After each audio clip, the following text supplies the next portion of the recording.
దేవునికి మహిమ కలుగును గాక. ప్రభు పేరట మీ అందరికి వందనాలు, శుభాలు. మరణాత. ప్రభునందు ప్రియా దేవుని సంగమ, దేవుని బిడ్డలారా, బాగున్నారండి?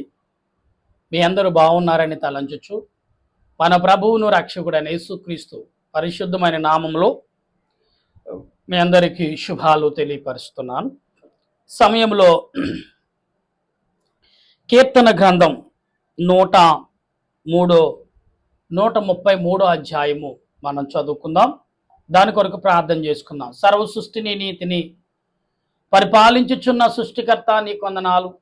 ఈ సమయంలో నీ వాక్యమును బట్టి, నీ మాటలను బట్టి, నీ ఆలోచన బట్టి, నీ కృపను బట్టి మమ్మలను, మా తలంపులను నెరవేర్చుచున్న దేవా నీ స్తోత్రాలు. సమయంలో నీ లేఖనమును చేతపట్టి నీ ఎదుటకు వచ్చి నన్ను, నా తలంపులు మరుగు చేసి నీవే నాలో ఉండి నీ బిడ్డలతో మాట్లాడమని ఆత్మరూపుడైన క్రీస్తు నామమును అడుగుచున్నాను పరమ తండ్రి, ఆమేన్. మన తండ్రి అయిన దేవుని సహాయము తోడుగా ఉండి ముందుకు నడిపించును గాక, ఆమేన్. దేవునికి మహిమ కలుగును గాక. దేవునికి స్తోత్రం, హల్లెలూయా. ప్రభునందు ప్రియా దేవుని బిడ్డలారా, ఈరోజు పాఠము 133 కీర్తన 3 వచనాలు మాత్రమే ఉన్నాయి. అవి చదివి క్లుప్తంగా మీకు వివరించడానికి ప్రయత్నం చేస్తాను. అయితే ఈ వాక్యము ఏమని మాట్లాడుచున్నది అంటే, ఈ 133 అధ్యాయంలో సహోదరులు ఐక్యత కలిగి నివసించడం మేలు, ఎంత మనోహరం. ఇక్కడ సహోదరుల గురించి మాట్లాడుతా, అందుకనే సమాధానము కలుగును గాక. ఈరోజు సమాధానం కొరకు మనం ఎదురు చూస్తున్నాం.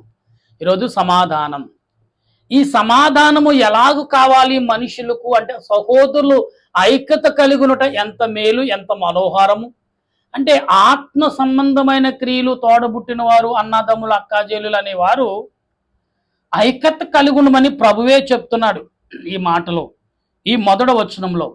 అయితే ఈ 2వ వచనంలో కూడా మాట్లాడుతున్న మాటల్ని తల మీద పోయబడి అహరోను గడ్డ మీద కారుగా అతను అంగీదు అంచు వరకు దిగజార. అహరోను గడ్డ మీద కారి అంటే తాయిలము వేయబడి కారి తన అంగీలు అంచుల వరకు తడిచి కారును అనే విషయం. అంటే సహోదరులు అందరు కలిసి ఉంటే దేవుడు ఆనందపడి ఇశ్రాయేలు ప్రజలను ఎలాగన్నాడంటే, మీరు సహోదరుల భావం కలిగి ప్రార్థించండి,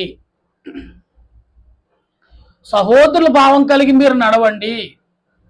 ఈ సహోదరుల యొక్క భావము మనం ఏమైతే కలిగి ఉన్నామో అటు సహోదరుల యొక్క భావములోనే మనం ముందుకు నడవండని ప్రభు చెప్తున్న మాటను వింటున్నాం. అంటే ఈ లోకము సహోదర భావం కలిగి ఉందంటే అంతంత మాత్రమే కనబడుతుంది. అంటే సహోదరు యొక్క భావము ఎంతగానో ఆత్మీయతను మనం కలిగి ఉండాలి. ప్రియులారా, ఈరోజు ప్రభు నాతో మాట్లాడుచున్నాడు అనే దాని అర్థము ఆత్మీయ తలంపులు కలిగి మనం యోచన కలిగిన వారిగా ఉండాలి. ఎందుకు అంటే, ఆత్మ తలంపులు ఎప్పుడైతే నువ్వు కలుగున్నావో, ఆత్మ నడిపింపు నువ్వు ఎప్పుడైతే కలుగున్నావో, ఆత్మ ఉద్దేశం నువ్వు ఎప్పుడైతే కలుగున్నావో, దేవుడు నీ పట్ల గొప్ప నిరీక్షణ, ఆత్మ నడిపింపును కలిగిన వారిగా ఉంటారు. అందుకనే ప్రభు అన్నారు, నేనే మార్గము, నేనే సత్యము, నేనే జీవము. అంటే 3 విధములుగా ఆయన మన కొరకు ఈ లోకంలో ఆయన నివసిస్తున్నాడు. మన కొరకు మాత్రమే ఆయన ఈ లోకంలో నివసిస్తున్నాడు అనే విషయం మర్చిపోకండి. దేవుడు అంటున్నాడు, సహోదరుల ఐక్యత ఎలాంటిదంటే ఆశీర్వాదంతో నింపబడిందిగా కనబడుతుంది. సహోదరుల ఐక్యత ఈ లోకంలో ప్రజలందరూ కూడా ఎలాగ ఉండాలి? ఐక్యత కలిగి ఉండాలి, దేవుని ప్రేమ కలిగి ఉండాలి, దేవుని ఉద్దేశం కలిగి ఉండాలి, దేవుని ప్రేమలో మన పాలు భాగస్తులుగా ఉండాలని ప్రభు చెప్తున్న మాటను చూస్తాం. అయితే సియోను కొండ మీదకి దిగివచ్చే హర్మోను మంచు వలె ఉండును. హర్మోను మంచు అంటే చాలా విలువైనది. సియోను కొండ మీదకి ఏంది? మంచు దిగివచ్చుందంట ప్రభుతో పాటు అక్కడ. అయితే ఆశీర్వాదములు శాశ్వత జీవితము అక్కడ ఉండవలసిందని, ఉంటాదనిది చెప్తున్న మాటలు యెహోవా సెలవిచ్చి ఉన్నాడు. అంటే ప్రియులరా, దేవుడు మనకు సెలవిచ్చిన మాట, అలాగే 134 వచనం కూడా మనం కంటిన్యూ చేసినప్పుడు ఇక్కడ మనకు అర్థమవుతున్న మాటలను కూడా మనం ఒకసారి ఆలోచనలోకి తీసుకుందాం ప్రియులరా. ఎందుకు అంటే ఆత్మ సంబంధమైన క్రియలు కలిగి మనం నడిచినప్పుడు ప్రభు ఎంత ఆత్మీయతను అనేకమైన రీతిలుగా, అంటే ఇక్కడ ఇక్కడ మనకు అనేక విషయాలు కనబడుతున్నాయి. అయితే ఇక్కడ మాట్లాడుతున్న ఈ మాటలు ఎటువంటిదంటే ఆత్మ సంబంధమైన క్రియలు కలిగినగా మనకు కనబడుతుంది. అయితే ఈ 134 వచనంలో కూడా గమనిస్తే, ఈ 134 అధ్యాయంలో ఎప్పుడు కూడా 3 వచనాలే. యెహోవా సేవకులారా, యెహోవా మందిరం అంటే ఆయన సన్నిధిలో, యెహోవా ప్రజలారా, ఆయన యందు నిరీక్షణ కలిగి ఉన్నవారు మీరు యెహోవా సన్నిధిలో నిలుచున్న వారా, యెహోవా మిమ్మల్ని ఆదరించును అంటున్నాడు. అయితే ఇక్కడ మాట్లాడుతున్న ఈ మాటలు మనం గమనించినప్పుడు, అంటే యెహోవా సేవకులారా, యెహోవా మందిరంలో రాత్రి నిలుచుండు వారులారా అంటున్నాడు. ఇక్కడ అంటే మీరందరూ యెహోవాను సన్నిధించుడి, మీరు మీ పరిశుద్ధ స్థలమునందు యెహోవా నందు చేతులెత్తి ప్రార్థించుడి, సన్నుతించుడి. భూమి ఆకాశములను సృజించిన యెహోవా సియోనులుండి నిన్ను ఆశీర్వది. సియోన్ అంటే పరలోక రాజ్యము. ఈ పరలోక సమూహం నుండి ఆయన నిన్ను నన్ను ఆశీర్వదిస్తున్నాడు. ఈ పరలోకము నుండి ఆయన నిన్ను నన్ను బలపరుస్తున్నాడు. పరలోకము నుండి నిన్ను నన్ను ఆదరిస్తున్నాడు అనే విషయం మాత్రం మర్చిపోతుండోయ్. ఎందుకంటే ప్రభు ఆదరించే విషయం ఎంత గొప్పగా, ఎంత శ్రేష్టతగా, ఎంత విలువగా, ఎంత విశ్వాసముతో, ఎంత శక్తితో కూడి ఉంటుందని మనం గమనించాలి. ఈరోజు ఎంతవరకు మనం హెచ్చించబడుతున్నాం, ఎంతవరకు బలపడుతున్నాం, ఎంతవరకు ఆదరించబడుతున్నాం, ఎంతవరకు దీవించబడుతున్నాం అనే విషయం మనం గమనిస్తూ ఉంటే, ఈ 2 వచనాలు 2 అధ్యాయాల్లో కూడా 133 అధ్యాయం, 134 అధ్యాయం అయితే 3 వచనాలు అయినప్పటికీ ఇక్కడ సహోదరుల గురించి, దేవుని సేవకుల గురించి రాయబడండి. సహోదరులు ఎలాగ ఉండాలంట? సేవకులు సహోదరుల మధ్యన నివసించినట్లు. అంటే సహోదరులు ఒకరికొకరు కలిసి జీవించాలి. అలాగే సేవకులు కూడా ఒకరి పట్ల ఒకరు దయా, ప్రేమ, ఆశీర్వాదం కలిగి ఉండాలనేది ప్రభు చెప్తున్న మాట. నా ప్రేమైన దేవుని సంగమా, దేవుని బిడ్డలారా, ఈ సాయంకాల సమయంలో మీరు కానీ నేను కానీ మనం ఎంతమంది అయినా, ఎలాంటి వారమైనా, దేనికి సంబంధించిన వారమైనా, దేని సంబంధమైన మనుషులమైనప్పటికీ దేవుని పట్ల ఏ విశ్వాసం కలిగి ఉన్నామో ఒకసారి ఆలోచన కలిగి ఉండాలి. దేవుని పట్ల ఏ శక్తి కలిగి ఉన్నామో మనం ఆలోచన కలిగి ఉండాలి. దేవుని పట్ల ఏ విధేయత కలిగి ఉన్నామో, ఏ వినయము కలిగి ఉన్నామో, ఏ ఆలోచనతో మనం ముందుకు నడుస్తున్నామో అది కూడా మనకు తెలిసి ఉండాలి. అప్పుడే విశ్వాసమైన నిమిత్తమైన పనులు మనం చేయగలుగుతాం, విశ్వాసమైన క్రియలు మనం చేయగలుగుతాం, విశ్వాసమైన తలంపులకు మనం లోపడతాం. అంతే తప్ప ఇష్టమైన రీతిలో, ఇష్టమైన ఆలోచనలోకి మనం అది సహోదరుల పట్ల సమాధానం అంటున్నాడు. సేవకుల పట్ల కూడా సమాధానం కలిగి ఉండండి. సేవకులంటే మీరేదో మాట్లాడుకునే విశేషం కాదు. ఇక్కడ ఆత్మ తలంపులు కలిగిన, విశేషాలు కలిగిన సేవకులు మీరు ఆత్మ నడిపింపు కలిగిన సేవకులు మీరు అనే విషయమును మర్చిపోవద్దని ప్రభు చెప్తున్న మాట. ఈ 134 అధ్యాయంలో యెహోవా సేవకులారా, యెహోవా మందిరములో రాత్రు నిలుచుండు వారులారా, మీరందరూ యెహోవాను సన్నుతించడి. అంటే పరిశుద్ధ దేవాలయములో యెహోవాను ఎలాగైతే మనం అంటే రాత్రి వేళ జామున యెహోవా సన్నిధిలో నిలుచున్న వారులారా. అంటే నిలుచుడు అంటే ఏదో నిలబడి వచ్చేయడం కాదండి. ప్రార్థన చేయాలి, విజ్ఞాపన చేయాలి, ఆయనను స్తుతించాలి, ఆయన గణపరచాలి, ఆయనను కొనియాడాలి, ఆయనను మహిమపరచాలి. అదే ప్రభు కోరుకునేది. ఈరోజు యెహోవా సన్నిధిలో నిలిచిన వారులారా, యెహోవా సన్నిధిలో ప్రార్థించుచున్న వారులారా, యెహోవా సన్నిధిలో మరి విజ్ఞాపన కలిగిన వారులారా అంటున్నాడు ప్రభు. మనం ఎంతవరకు విజ్ఞాపన కలిగి ఉన్నాం, ఎంతవరకు దేవుని సన్నిధిలో ప్రార్థన నడిపింపు కలిగి ఉన్నాం, ఎంతవరకు ఆత్మ నడిపింపు కలిగి ఉన్నాం, మనం ఒకసారి ఆలోచన కలిగి ఉండండి. ఈ సాయంకాల పూట దేవుని సన్నిధిలో విశ్వాసము నమ్మకము కలిగి ఉంటే ఎంతవరకు కలిగి ఉన్నావు నువ్వు, ఎంతవరకు జీవిస్తున్నావు నువ్వు, ఎంతవరకు ప్రయాణం చేస్తున్నావు, ఎంతవరకు నడుస్తున్నావు, ఇది ప్రభు నిన్ను అడుగుచున్నాడు. నిన్ను మాత్రమే అడుగుచున్నాడు కుమారి కుమార్తె. దేవుడు అడిగితే నీ దగ్గర సమాధానం ఉందా? దేవుడు కోరుకుంటే నీ దగ్గర సమాధానం ఉందా? ఉంటే ఎటువంటి సమాధానం ఉంది నీ దగ్గర? ఎటువంటి ఆలోచన ఉంది నీ దగ్గర? ఎటువంటి క్రియలు? ప్రభు అన్నారు, సహోదరులారా, ఇదిగో సహోదరులతో సమాధాన పడేవాడు, తోడబుట్టిన వారితో సమాధాన పడేవాడు, బంధుమిత్రులతో సమాధాన పడేవాడు, ఏమంటే స్నేహితులతో సమాధాన పడేవాడు, గ్రామంలో మన చుట్టుపక్కల వారితో సమాధాన పడేవాడు, భర్తతో భార్య సమాధాన పడినప్పుడు, భార్య భర్తతో సమాధాన పడినప్పుడు, బిడ్డలో తల్లిదండ్రులతో సమాధాన పడినప్పుడు, గురువులతో సమాధాన పడినప్పుడు, సాటి స్నేహితులతో సమాధాన పడినప్పుడు, ప్రయాణంలో సమాధాన పడినప్పుడు, మాట్లాడేటప్పుడు సమాధాన పడినప్పుడు, పిల్లలు ఏదైనా వ్యాపారం చేసినాడు సమాధానము కలిగి వ్యాపారం చేసినప్పుడు, ఎవరితోనైనా మనం ఆలోచించినప్పుడు సమాధాన తత్వం కలిగి ఆలోచించినప్పుడు, ఇవన్నీ కూడా మేలుకరమగే ఉంటాయని ప్రభు చెప్తున్నాడు. నువ్వు దీవించబడతావు, అనేకులు దీవిస్తావు, నువ్వు బలపరచబడతావు, అనేకులను బలపరుస్తావు, నువ్వు ఆదరించబడతావు, అనేకులని ఆదరిస్తావు అని ప్రభు చెప్తున్న మాటని వింటున్నాం. నా ప్రియమైన సహోదరులారా, దేవుని బిడ్డలారా, ఒక్కసారి మీరు ఆలోచన కలిగి ఉండాలి. ఎందుకంటే ఈ సాయంకాల పూట దేవుడు సమాధానం పడమంటున్నాడు. అంటే మన జీవితంలో సమాధానం కొదువైందనే కదా, మన జీవితంలో సమాధానం లేదనే కదా. అసలు మనం సమాధానం కలిగి ఉంటే ఈ మాట, ఈ వాక్యము దేవుడు ఎందుకు రాయాలి? అసలు ఎందుకు ఆయన వర్ణించాలి? ఎందుకు ఉచ్చరించాలి? ఎందుకు మాట్లాడాలి? ప్రియులారా, ఒక్కసారి మీరు ఆలోచించినప్పుడు ఆత్మ తండ్రి అయిన దేవుడు, ఆలోచనకర్త అయిన దేవుడు, స్వరూపమైన దేవుడు, సమాధానకర్త అయిన దేవుడు నీ పట్ల ఎటువంటి సమాధానం కలిగి ఉన్నాడు ఆయన? నీ పట్ల ఎటువంటి సమాధానం ఉంది? ఉందా అసలు సమాధానం అనేది? ఆలోచన ఉందా సమాధానం అనేది? క్రియలు కలిగి ఉన్నావా సమాధానం అనేది? ఆత్మీయ తలంపులు కలిగి ఉన్నావా సమాధానం అనేది? నీవు ఏ రకమైన సమాధానము కలిగి ఉన్నావో ఒక్కసారి ఆలోచించమని ప్రభు నీతో మాట్లాడుచున్నాడు. సమాధానం లేదా నీలో? సమాన తత్వం లేదా నీలో?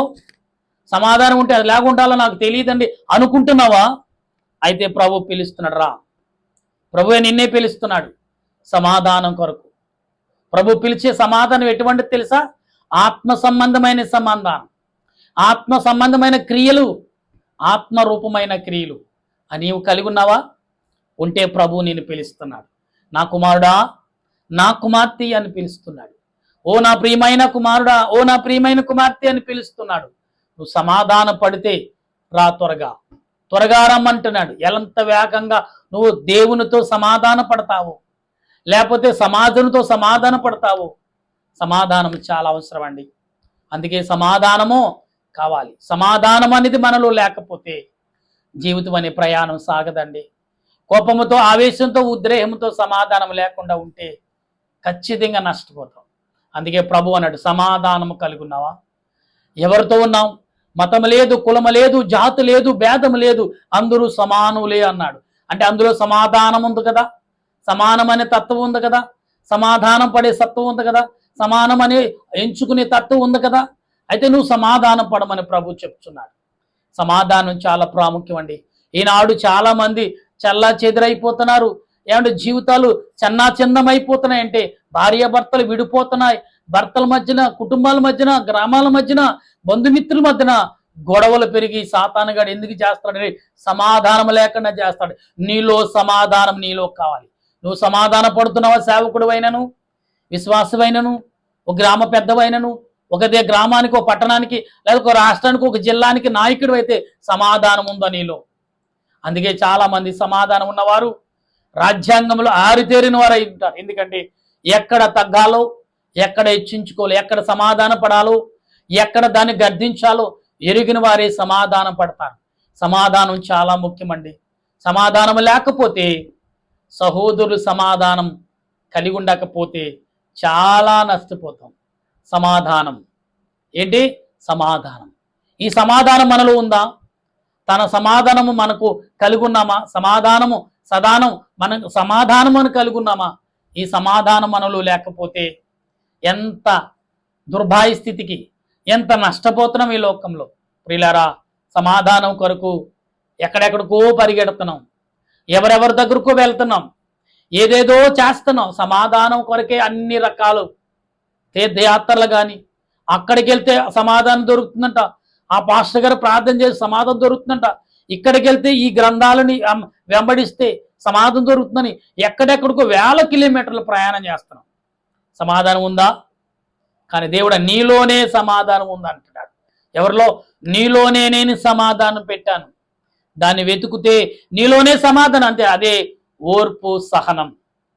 ఓర్పు సహనం నీలో సమాధానం ఉంటే ఖచ్చితంగా నీవు ఆత్మీయుడు, అదృష్టవంతుడు, నువ్వు అంత గొప్పవాడు ఈ భూమంద మరొకడు ఉన్నాడు.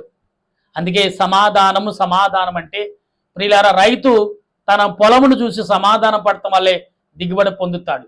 ఒక పశువు సమాధానమైన ప్రేమను చూపిస్తే అది నిన్ను ప్రేమిస్తుంది.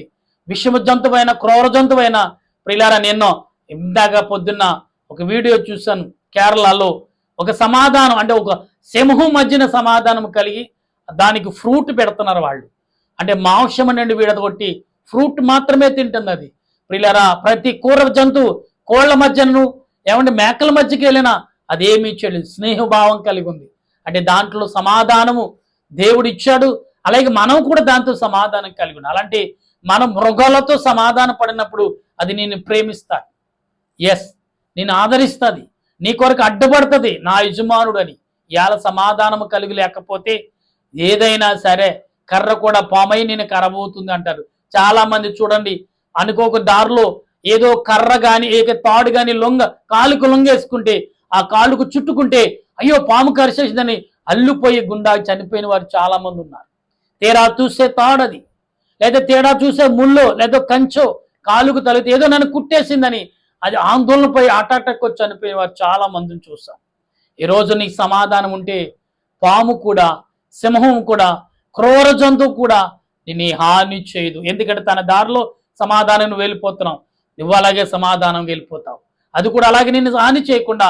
అందుకే దానియేలును సమాధానం కలిగిన వాడని సింహాల సమాధానంతో దేవదూత పరిచయం. కాబట్టి దానియేలుని ఏమి చేయాలి? సుమారు దానియేలు చుట్టూనంట ఆనాడు కాలంలో సుమారు ఎన్నో సింహాలు, లెక్కలేదు కానీ చాలా సింహాలంట దానియేలు చుట్టూ ఉన్నాయంట. ప్రియులారా, ఒక్క మనిషిని దాడి చేస్తే పీక్కుంటే చూడండి ఒక పావు కిలో కూడా మాంసం దొరకదు. అంత బలమైన సింహాలు దానియేలును సమాధానపరిచి ఆదరించి ప్రేమతో పైకి పంపని. కానీ తర్వాత సమాధానం లేక స్వార్థంతో నడిచిన వారి జీవితాలు చెల్లా చెందిన వారి నేల మీద పడకుండానే వారిని తినేసినాయి అంట. దానియేలు గ్రంథంలో మనకు చాలా క్లియర్గా కనబడుతుంది. అందుకే భూమి మీద దేవునితో, స్నేహితులతో, బంధుమిత్రులతో, సృష్టితో సమాధాన పడినప్పుడు నేను దీవిస్తుంది, నేను బలపరుస్తుంది, ఆదరిస్తుంది. అటువంటి దీవెన ఆశీర్వాదం దేవదేవుడు మనందరికి సమాధానపరిచి దీవించును గాక. ఆమెన్. ప్రార్థించదాం.